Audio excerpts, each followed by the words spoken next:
आइए सुनते हैं, अच्छे विचारों से ही जीवन सुंदर बनता है। सभी को राधे राधे। आज व्यक्ति के पास किसी भी कार्य की थोड़ी सी योग्यता आती है तो व्यक्ति अहंकार से भर जाता है, लेकिन भगवान किसी का भी अहंकार रहने नहीं देते।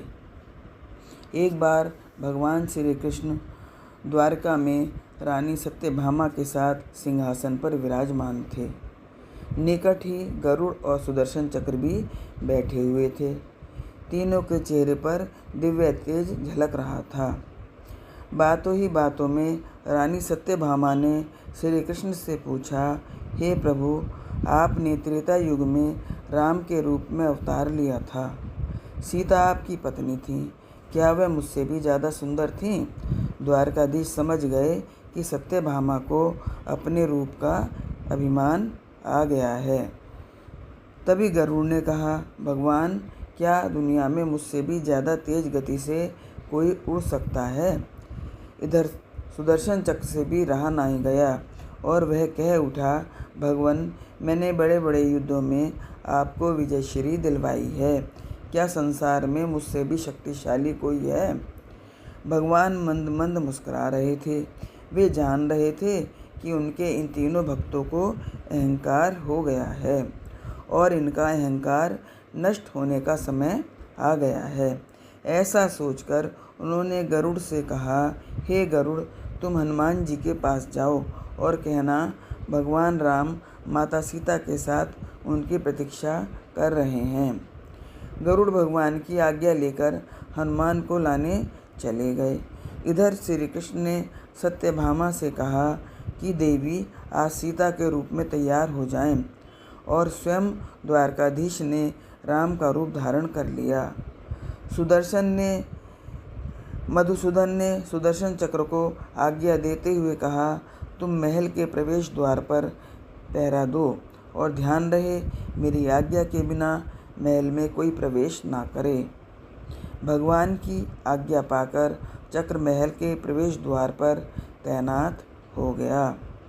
गरुड़ ने भगवान के पास पहुंचकर कहा, हे वानर श्रेष्ठ, भगवान राम माता सीता के साथ द्वारका में आपसे मिलने के लिए प्रतीक्षा कर रहे हैं। आप मेरे साथ चलें, मैं आपको अपनी पीठ पर बैठाकर शीघ्र ही वहाँ ले जाऊँगा। हनुमान जी ने विनयपूर्वक गरुड़ से कहा, आप चलिए, मैं आता हूँ। गरुड़ ने सोचा, पता नहीं यह बूढ़ा वानर कब पहुँचेगा, खैर मैं भगवान के पास चलता हूँ। यह सोचकर गरुड़ शीघ्रता से द्वारका की ओर उड़े। पर यह क्या, महल में पहुंचकर गरुड़ देखते हैं कि हनुमान तो उनसे भी पहले महल में प्रभु के सामने बैठे हैं। गरुड़ का सिर लज्जा से झुक गया।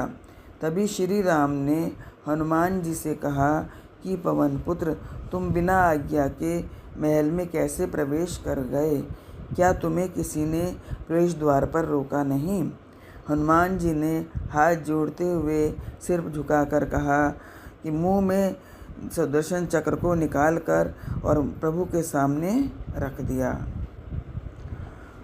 हनुमान ने कहा, प्रभु आपसे मिलने से मुझे इस चक्र ने रोका था, इसलिए इसे मुंह में रखकर मैं आपसे मिलने आ गया, मुझे क्षमा करें। भगवान मंद मंद मुस्कुराने लगे। हनुमान ने हाथ जोड़ते हुए श्री राम से प्रश्न किया, हे प्रभु, आज आपने माता सीता के स्थान पर किस दासी को इतना सम्मान दे दिया? वह आपके साथ सिंहासन पर विराजमान है।